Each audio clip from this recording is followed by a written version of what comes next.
24장 19절 그가 아브라함에게 축복하여 이르되 천지의 주이시여 지극히 높으신 하나님이여 아브라함에게 복을 주옵소서.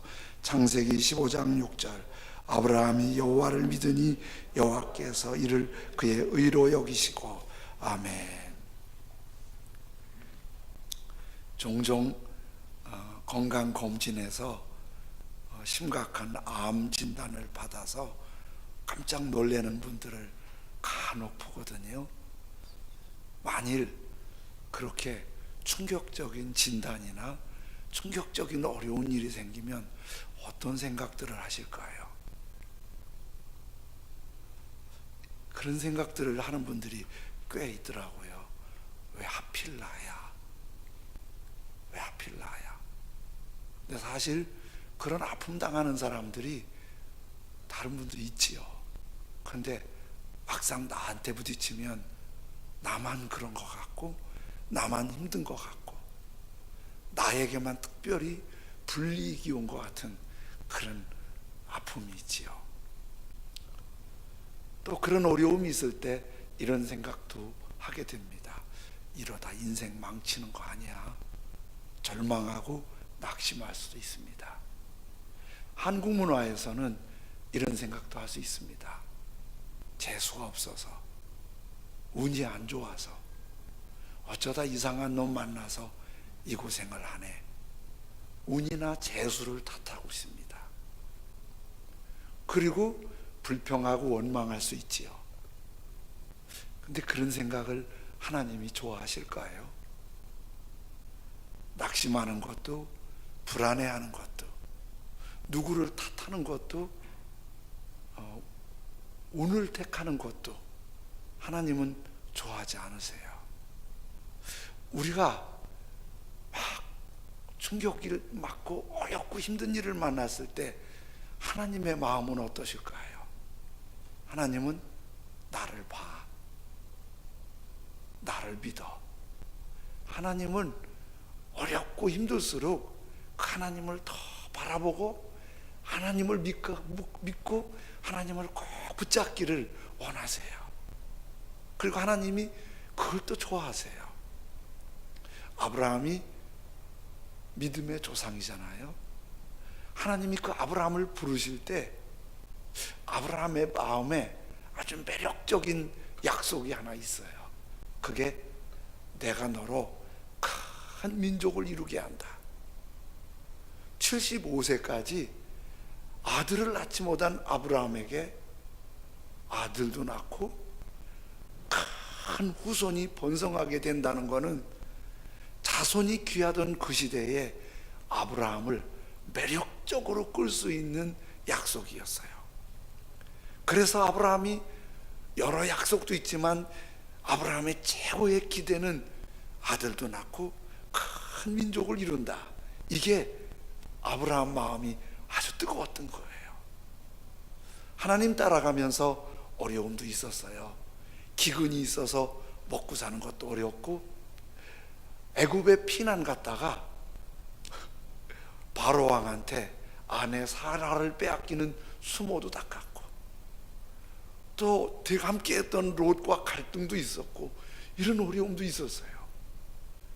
그래도 어렵다고 되돌이키기는 너무 멀리 왔어요. 또 하나님 은혜도 있었어요. 양 떼도 굉장히 많아졌어요. 자기 집에서 길리는 군대가 318명 정도면 당시 도시국가에서 왕 같은 복을 받기도 받았어요. 그런데 이 아브라함에게 늘 생각하면 갈등이고 실망이고 그리고 힘든 게 있어요. 큰 민족을 이루겠다고 하는 이게 기미가 안 보이는 거예요. 아브라함은 점점 기력이 떨어져요. 근데 남자는 그렇다 하더라도 아내 사라가 이제 아기 낳을 수 있는 기능이 거의 멈춰가는 거예요. 그러면 어떻게 하겠어요? 하나님은 분명히 날 부르실 때 큰 민족을 이루고 그 시작은 아들을 낳는 데서 시작이 되는데 이게 안 되는 거예요. 그래서 아브라함이 생각을 했죠. 하나님께서 아들 주신다는 말씀이, 큰 민족은 알겠는데 아들 주신다는 말씀이, 내게 아들 준다는 뜻이 큰 민족과 연관이 없고 내가 잘못 들었을 수도 있다. 그래서 아브라함이 세운 대안이, 그러면 아들을 안 주시니까 많은 사람들을 함께 살았으니까 그들 중에 가장 믿음직한 사람을 양자 삼자. 그래서 아브라함이 결론 내리기를 다메섹 사람 엘리에셀을 양자 삼아서 그로 큰 민족을 이루어서 민족에 영향을 끼치는 그런 정리를 한 것 같아요. 근데 아브라함이 마음이 썩 좋고 흔쾌하진 않겠지요. 아브라함의 기대는 아들 낳고 민족이 이루어지는 건데 양자를 삼았지만 그게 그렇게 썩 기분 좋은 건 아니잖아요. 그래서 아브라함이 양자 삼고 마음이 양자 삼아야겠다고 계획을 하고 있는데 조금 마음이 편치 않은데, 그때 마침 하나님께서 환상 중에 아브라함을 찾아오신 거예요. 15장 1절에 이렇게 말씀하세요. 조금 느낌이 있기 위해서 현대인의 성경을 제가 올렸어요. 이후에 여호와께서 환상 가운데 아브라함에게 말씀하셨다. 아브라함아, 두려워하지 말아라. 내가 너를 지키고 너에게 큰 상을 주겠다. 여러분, 좀 기분 좋을 때, 믿음이 업됐을 때 이런 말씀하시면 아멘 그러겠죠. 근데 지금 아브라함 상태가 믿음이 흔들릴 때예요. 그러니까 아브라함 두려워 마. 내가 너 지켜주고 큰 상 줄게. 아브라함이 아멘 그러지 않고 2절 3절에 이렇게 반응을 보입니다. 그러나 아브라함은 이렇게 대답하였다. 주 여호와여, 나는 자식이 없어 내 재산을 상속할 자가 다마스커스 다메섹의 엘리에셀 뿐입니다. 그런데 나에게 주의 상이 무슨 소용이 있겠습니까? 주께서 나에게 자식을 주지 않았으므로 내 집안의 종이 내 상속자가 될 것입니다. 뭔 반응인지 느낌이 오죠? 하나님, 뭔 상이에요? 아들도 없는데 이 나이에 상 받아서 뭐 하겠어요? 아들 안 주신 거에 대한 청명스러움이 아브라함한테 있는 거예요.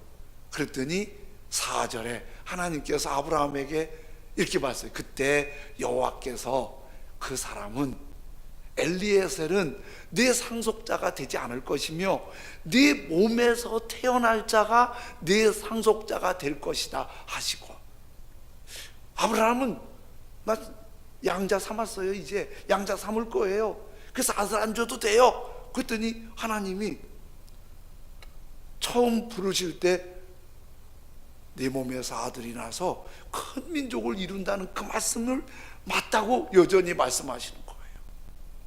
그러면서 하나님이 5절에는 한 발 더 나가요. 그를 데리고, 하나님이 아브라함을 데리고 밖에 나가서 이렇게 말씀하셨다.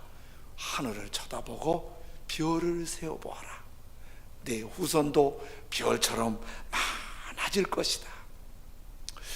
하나님과 아브라함 사이의 대화에서 이런 걸 봐요.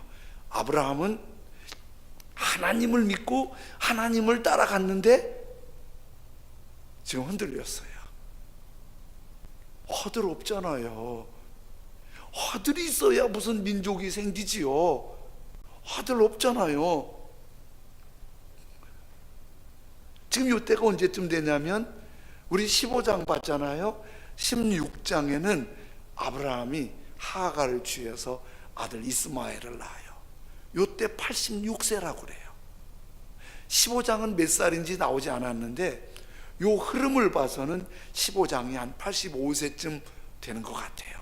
그렇다면 75세에 부름받고 10년이 지났어요. 앞서 표현한 대로 아브라함도 기력이 떨어지고, 아브라함은 그렇다 하더라도 사라는 이미 아기 낳을 수 있는 능력이 없어요. 그래서 이젠 아기 낳는 거 포기하고 양자 삼았는데 하나님은 아니라는 거예요. 지금 아브라함은 좀 지쳤어요. 큰 민족이라는 것에 대해서 이제는 더 이상 기대할 수가 없고 그거 믿고 간다는 거는 너무 황당해 보이는 거예요. 지난주 안에 한 분이 이런 말씀하세요. 목사님, 이대로 계속되면 이달 말쯤에는 문을 닫아야 될 것 같아요. 사업장에. 아주 심각하게 그 말씀 하시는데 마음이 철렁하더라고요. 얼마나 힘드시면 그렇게까지 말씀하실까? 어려운 환경을 보면 그렇게 결론이 날 수밖에 없는 실망이 사람에게 있는 연약함이에요. 근데 하나님은 지금 아브라함에게 결정적인 어려움이 있는데 그래서 거의 포기하고 문을 닫을 지경인데 하늘의 별을 봐. 별을 셀 수 없는 것처럼 내 자손이 많아질 거야. 아브라함이 지금 고민이 많아요. 하나님 믿고 다 버리고 왔는데 결정적인 게 안 열린 거예요. 그런데 하나님만 걱정이 많은 게 아니라, 아니 아브라함만 걱정이 많은 게 아니라 하나님이 걱정이 더 많아요. 왜 그런지 아세요? 하나님은 지금 그 약속을 반드시 이루실 수 있는 신실함과 능력과 모든 힘이 다 있는 거예요. 하나님은 분명히 이루신다는 거예요. 그런데 하나님을 바라보지 않고 안 되겠어. 이제는 대책을 찾아야겠어. 하나님 없이 자기 방법을 찾는 거예요. 근데 하나님은 날 봐. 내가 안 되니까 하나님의 약속을 붙잡고 하나님을 바라보라고 그러는 거예요. 그러면 이렇게 생각하시는 분도 있어요. 지금 세상이 얼마나 복잡하고 얼마나 힘들고 얼마나 앞이 캄캄한데 하나님만 바라보면 되냐고? 하나님 약속 붙잡고 뭘 되냐고? 이게 될 수 있냐고? 이거 갖고 가능하냐고? 이렇게 생각할 수도 있는 거예요. 그러면 여러분 한번 생각 좀 해보세요. 아들을 낳지 못해서 실망하고 걱정하고 근심하는 아브라함이 더 많나요? 하나님을 바라보지 않고 하나님의 약속을 믿지 않아서 하나님이 안타깝게 걱정하시는 하나님 마음이 더 많나요? 실망한 아브라함이 많나요?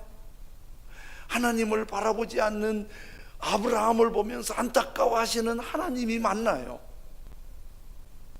우리는 아브라함처럼 생각하고 있나요? 하나님의 마음을 갖고 있나요? 결론은 나오잖아요. 우리는 성경에서 아니까. 아브라함이 그렇게 안 된다고 실망하고 걱정했던 게 부름받고 25년 지나서 아브라함 100세 때, 사라 90세에 하나님의 약속이 이루어지잖아요. 하나님의 약속만 바라보면 되냐고요? 바라보면 되냐고요? 하나님, 된다는 거예요. 내 경험, 여러 가지 분위기, 여러 가지 상황 보고 안 돼요, 못해요, 그러지 말라는 거예요. 하나님 바라보라는 거예요. 하나님이 하신다는 거예요. 근데 하나님이 하시는 방법이 우리 사람으로 이해가 잘 안 되고 접수가 잘 안 되는 게 있어요. 하나님 아브라함 부르실 때 내가 큰 민족을 이룰게, 내 땅도 좋은 땅 줄게. 그러면은 우리 생각에 이러면 얼마나 좋겠어요? 아브라함이 하나님 따라가니까 한 10달쯤 가니까 좋은 가나안 땅 펼쳐지면서 이거 내 땅이야, 여기서 자손 만대 살아. 그리고 한 1년 반쯤 지나니까, 하나님 따라서 1년 반쯤 지나니까 사라가 아기가 가졌다는 거예요. 그러더니 한 2년 지나니까 땅도 생기고 아기도 생기고, 하나님 따라오길 잘했다. 그리고 양도 많아지고 힘도 생기고, 그러면 얼마나 좋겠어요, 여러분. 그렇지요? 여러분이 지금 힘들어하고 빨리 풀었으면 좋겠고 해결했으면 좋겠고 열렸으면 좋은 일, 좀 이렇게 답답하지 않게 빨리 쫙 열어주면은 얼마나 좋겠어요. 하나님 왜 그렇게 우리를 힘들고 어렵게 하시죠? 해달게 하시죠? 사실은요, 하나님이 우리를 괴롭히고 힘들게 하는 게 아니에요. 하나님의 마음은 뭐지요? 하나님이 우리를 너무 잘 알아요. 그렇게 아들을 낳고 땅을 주고 사업이 쫙쫙 풀리고 일이 쭉 잘 되고 가지고 탁월하고 이렇게 되면은 여러분, 하나님 정말 잘 섬길 거죠? 막 더 새벽 기도 더 나오고 철야 기도하고 금식하고 주님 더 잘 섬길 거죠? 그렇지 않다는 걸 성경 역사가 증명해요. 교회 역사가 증명해요. 참 신기해요. 사람이 아주 우리가 계획한 대로 잘 풀리면은 하나님을 더 잘 섬길 것 같은데 하나님을 떠나더라고요. 하나님이 다 아세요. 하나님의 마음은 우리가 어려움 당하느냐 잘 풀리느냐 이거보다도 하나님은 나를 봐, 내 말에 귀를 기울여, 나하고 손잡고 가자. 하나님은 우리가 크고 탁월하고 대단하고 유명하고 이런 걸 원하지 않으세요. 힘들고 어려운 거 이런 걸 원하지 않으세요. 하나님의 관심은 좀 친하게 지내자, 날 바라봐.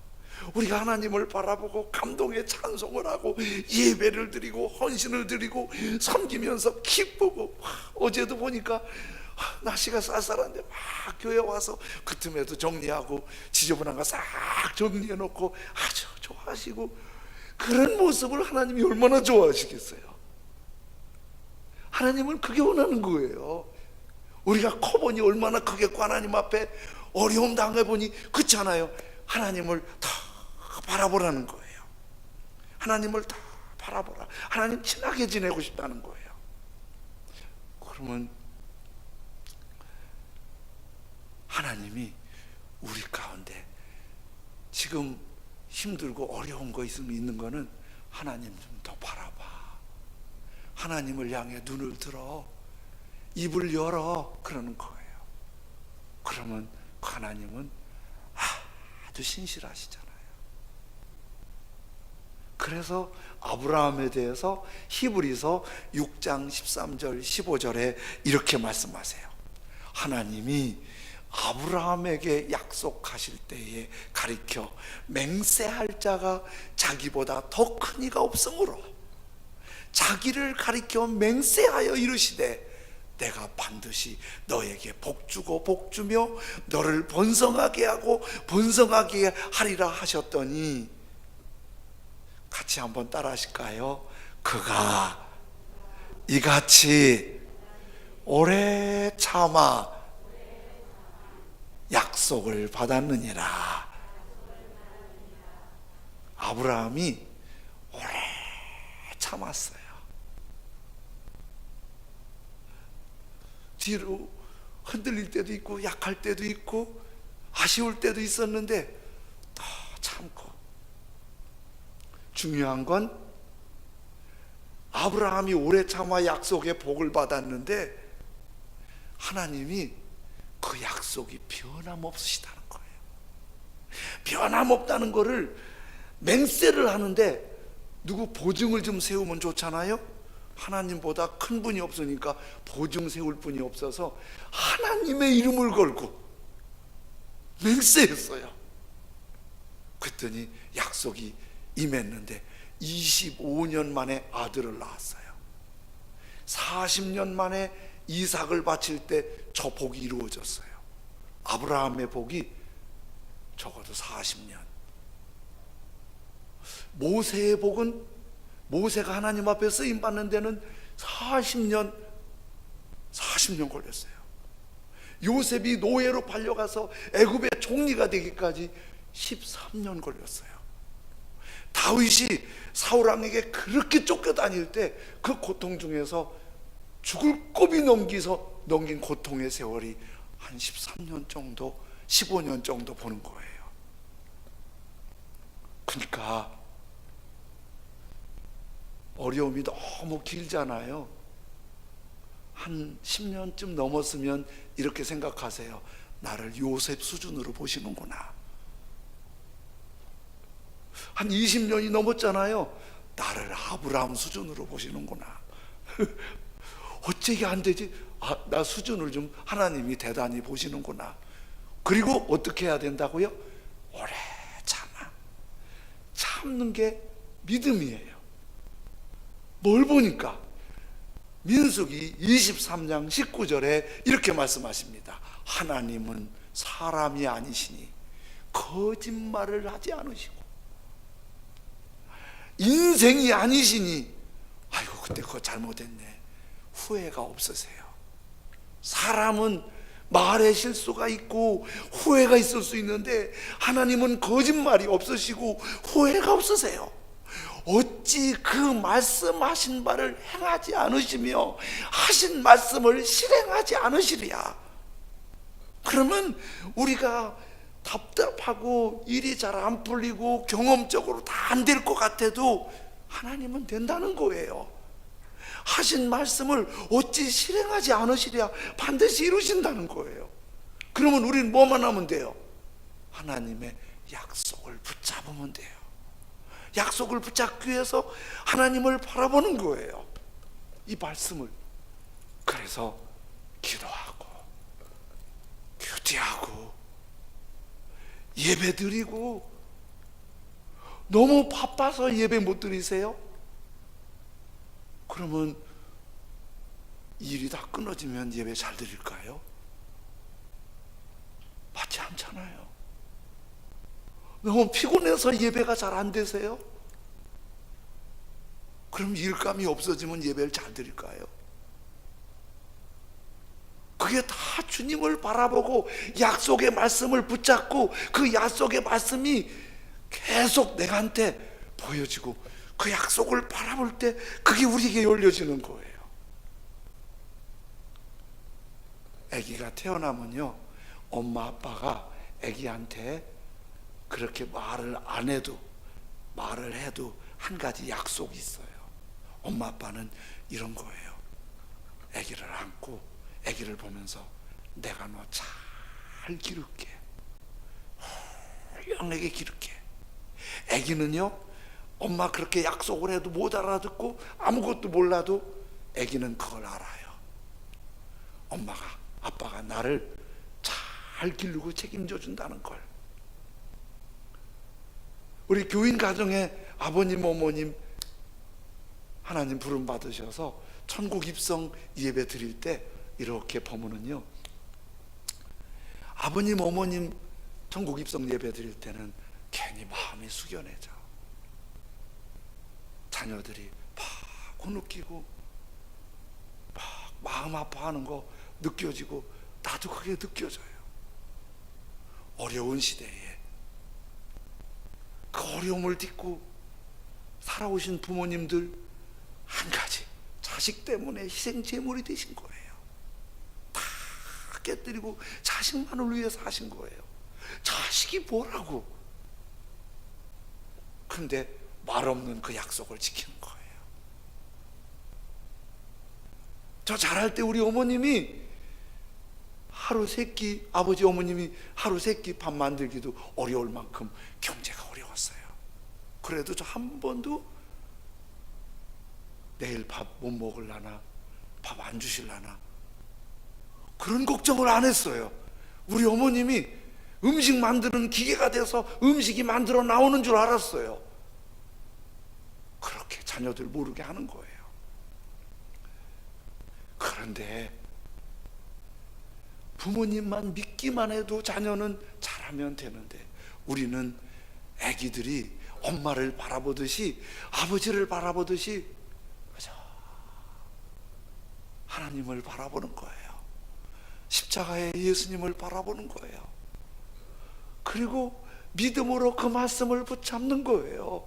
그 말씀 이해가 되지 않아도, 답답해도, 언제 끝날지 잘 모르겠어도 그 약속의 말씀을 또 붙잡고 기도하고 또 붙잡고 하나님을 붙잡고 나가는 거예요. 아브라함 보니까 아브라함 생각이 맞는 것 같은데 하나님의 말씀이 이루어지잖아요. 근데 사실은 이 세상을 살아가면서 하나님의 약속의 말씀을 붙잡았다고 하면서 하나님과 함께 살아간다고 하면서 우리 너무 약속과 상관하지 않고 내 생각으로, 내 판단으로, 내 경험으로 살아가는 게 너무 많은 거예요. 그리고 아프고 힘든 거예요. 하나님의 말씀을 들으시나요? 이렇게 체크하시면서 큐티하고 감사일기 쓰시면서 예배드리면서 말씀에 귀를 기울이고 흔들리는 믿음 다시 또 붙잡고 일어나고 그러시나요? 그게 답이에요. 그게 길인 거예요. 존 비비어 목사님이, 우리 제자 훈련하신 분들은 순종이라는 책을 읽었는데 임재라는 책도 쓰셨어요. 거기에 사모님 얘기가 나오는데 신혼 초에 사모님이 굉장히 힘들었다는 얘기를 해요. 힘든 이유는 교제할 땐 몰랐는데 결혼해서 같이 살아보니까 남편의 실수가 너무 많은 거예요. 남편의 실수가. 그러니까 남편이 실수하고 나서 목사님이 잘못했다고 사과하는 것도 아주 진저리가 나는 거예요. 그래서 남편 목사님이 잘못했다고 하면 당신이 정말 변화되면 그때 사과하세요. 그러면 당신을 믿겠어요. 또 실수할 거면서 자꾸 사과하지 마세요. 그러면서 또 실수를 하니까 막 사모님이 거칠게 말을 했다는 거예요. 당신이 미안한 건 당연하지. 또 이제 일을 저질렀어요. 이젠 사과하는 그 모습 꼴도 보기 싫어요. 사과하는 모습 꼴도 보기 싫은 거예요. 그렇게 말하는 사모님은 마음이 편하겠어요? 사모님도 안 편하지요. 사모님이 자꾸 기도하는 거예요. 뭐라고 기도할까요? 주님, 우리 짠 목사님 좀 변화시켜 주세요. 패스터 짠 좀 변화시켜 주세요. 내가 너무 답답해서 못 살겠어요. 근데 하나님은 어떻게 말씀하실까요? 하나님이 이렇게 말씀하시는 거예요. 네가 먼저 용서해라. 그러면 네 남편이 변한다. 그러는 거예요. 느낌이 오세요? 속 터지잖아요. 그래서 사모님이 하나님한테 이렇게 기도했대요. 하나님, 왜 항상 나보고 변하라는 거예요? 나도 지금 억울하다는 거예요. 하나님 자꾸 날 보고 변하라고 왜 자꾸 그러는 거예요? 나도 지금 억울하고 그러는데. 그런데 그게 하나님이 계속 그렇게 말씀하시는 거예요. 네가 먼저 용서하고 네가 먼저 품어. 그것 때문에 그렇게 씨름하다가 어느 날 목사님한테 고백을 했대요. 내가 당신 용서하고 품는다고. 근데 그 말하기가 너무 힘들었는데요, 그 말하고 나니까 다 풀리는 거예요. 남편도 편하고 자기도 편하고 가정의 모든 게 달라지는 거예요. 근데 하나님께서 네가 먼저 용서하고 품어, 그 말이 그때는 왜 그렇게 힘든 거예요? 정말 죽는 것보다 힘드는 거예요. 근데 그거 하고 나니까 이렇게 쉬운 걸. 하나님의 약속의 말씀이 그렇게 어려운 것 같지만은 사실은 모든 문제를 푸는 굉장히 중요한 열쇠가 되니까 약속의 말씀을 붙잡고 하나님을 바라보고, 내 생각, 내 경험이 아닌 것 같아도 뚜벅뚜벅 하나님을 따라가면 이삭을 낳게 하시잖아요. 내 계산하고 좀 안 맞아서 그렇지. 1987년도에 저 정말 힘들었어요. 막 천국 가고 싶을 만큼 절망이고 힘들었어요. 1986년도에 시애틀 제1교회에서 저를 부목사로 청빙을 했어요. 그리고 거기에서 원하는 서류를 이만큼 만들어서 미국으로 보냈어요. 그것도 또 번역을 하는 데 가서 번역을 해갖고 보냈어요. 그랬더니 미국에서 초청장이 왔어요. 그 초청장을 받아가지고 한 1년 걸쳐서 비자 신청을 위한 서류를 또 이만큼 산더미처럼 만들어갖고 대사관에 들어갔어요. 대사관에 들어갔는데, 들어가면서 보니까 쭉 비자 인터뷰하러 온 사람들이 줄 서 있는데, 나올 때면은, 인터뷰하고 나올 때면 얼굴이 시무룩하고 어떤 사람은 울고 막 당황하고 오는 거예요. 왜 그런가 했더니 인터뷰에서 비자를 안 주는 거예요. 아무 말도 못하고 울면서 나오고 낙심하고 걱정하고 그러는 거예요. 저는 이제 서류를 냈더니 나는 비자가 그 자리에서 첫 번에 나오는 거예요. 비자도 미국 땅에 딱 밟으면 영주권 주는 그런 비자를 준 거예요. 이민 비자죠. 너무 순적하게 잘 풀렸어요. 그게 1986년부터 해 넘어가면서 된 거예요. 한 1년쯤 지나서 이제 비자가 나왔으니까 짐은 배로 가려면 오래 걸리니까 미리 배로 보냈어요. 시카고 항으로 보내면 시카고에서 찾아서 시애틀로 가져가는 거죠. 보냈어요. 우리는 비행기 타려고 비행기 컨펌을 다 해놨어요. 그런데 거기 미국 대사관에서 연락이 왔어요. 비자가 취소됐다는 거예요. 이게 웬 날벼락이에요? 비자가 취소됐다는 거예요. 그래서 대사관에 알아봤더니 취소된 이유는 나를 추천해준 미국 교단 비숍이 한국 대사관에다 나 비자 취소하라고 연락을 해서 그래서 취소했다는 거예요. 그 미국이 알아봤지요? 알아봤더니 이렇게 일이 된 거예요. 나를 초청해 주신 목사님이 50대 중반인데 샤워하다가 뇌출혈로 쓰러졌는데 돌아가셨어요. 그리고 내가 갈 자리에 여러 사람이 가려고 경쟁을 했던가 봐요. 그 목사님이 쓰러지시니까 비숍한테 자꾸 나에 대해서 부정적인 얘기를 해갖고 비숍이 대사관에 연락을 해서 취소하게 만든 거예요. 내가 미국에 들어갈 수가 있어야지. 항의도 못하고 사역도 끝나고 집 팔아서 들어갈 집도 없고 옷도 다 보냈는데 겨울은 다가오는데 옷 살 돈도 없고 그동안 수속하고 짐 보내느라고 돈 다 썼고 사모님은 애들하고 목사님 댁에서 더부살이하고 목사님 댁도 넉넉지 않아서 나는 기도실에서 쪼그리고 앉아서 자면서 너무 이해가 되지 않는 거예요. 혼자 하나님한테 때를 썼어요. 하나님은 이렇게 될 거 다 아셨잖아요. 그럼 처음부터 수속을 말게 하지. 여기까지 와서 이게 무슨 망신이에요. 고향까지 가서 인사하고 왔는데 이거 사람을 어떻게 이렇게 만듭니까?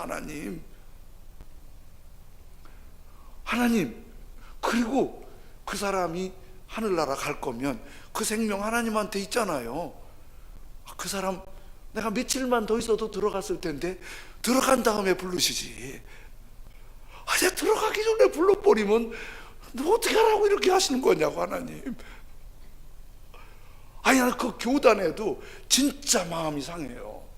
한 사람이 나라 안에서 이사 가는 것도 쉽지 않은데 미국까지 가는데 이거 쉬운 일이 아닌데, 이거 얼마나 많이 돈도 쓸고 얼마나 수고도 했는데 나한테 한마디도 안 하고 대사관에다 이렇게 하는 게 이게 말이 되냐고요. 하나님 앞에 엎드려 기도하는데 기도가 안 나오고요, 막 때를 쓰고 원망이 나오더라고요. 불평이 나오더라고요. 하나님 정말 이럴 수가 있냐고, 이럴 수가 있냐고. 갈 집도 없으니까 그냥 예배당에서 있으면서 때로는 원망하고 때로는 탄식하고 때로는 엉엉 울면서 막 그렇게 씨름을 했어요. 너무 씨름했어요. 그때 빨리 천국 가고 싶더라고요. 너무 답답하니까 이거 어떻게 하면 좋지? 그런데 거기에 기도의 비밀이 있어요. 간혹 너무 힘들잖아요. 원망과 불평이 있잖아요. 이해가 안 되잖아요. 그래도 주님 앞에 와서 때를 쓰더라도 주님 앞에 와 때를 써야 돼요. 그래도 아버지를 바라보면서 불러야 돼요. 믿음이 흔들리잖아요. 그래도 아버지 잡아야 돼요. 아버지 잡아야 돼요. 그렇게 할 말을 떼쓰고 울면서 기도했는데 내가 하나님이 날 만져주시는 걸 느꼈어요. 그렇게 떼쓰고 말도 안 되게 버릇없이 기도했는데 하나님이 나한테 이런 마음을 주세요. 그래도 감사하지요. 감사할 게 하나도 없잖아요. 근데 막 기도하면서 성령님이 날 만져주신 것 같아요. 그래도 감사하지요. 그래도 감사하지요. 그러면서 제가 기도하는데 하나님이 내게 이런 마음을 주세요. 너 왜 미국 가려고 그러니? 그 말이 딱 충격이 되더라고요. 그 당시 미국 간다면 사람들이 부러워했어요. 그리고 좀 미국 간다는 게 거기 가서 얼마나 고생할지 모르지만 미국 간다는 게 좋았어요. 근데 하나님이 저한테 너 왜 미국 가려고 그러니? 근데 저한테 불편하지만 이렇게 고백했어요. 하나님의 일하려고요. 그랬더니 하나님이 저한테 말씀하세요. 꼭 거기 가야 하나님의 일하니? 하나님의 일은 거기만 해서 하는 거니? 거기서 내려놨어요. 내가 어디에 있는 게 중요한 게 아니라 하나님의 일을 하고 하나님의 기쁨이 되고 하나님을 예배하는 예배자로 사는 게 중요하지. 얼마나 잘 되고 얼마나 크고 얼마나 화려하고 하나님이 그거보다도 하나님 바라보고 약속의 말씀 붙잡고 하나님을 예배하고 하나님을 노래하고 하나님을 가까이 하고 하나님과 친밀하게 지내는 걸 하나님이 더 원하시는 거예요. 내려놓고 아무것도 없는 빈털터리로 개척의 꿈을 갖고 돌아다니기 시작해서 주님 여기까지 인도하셨어요.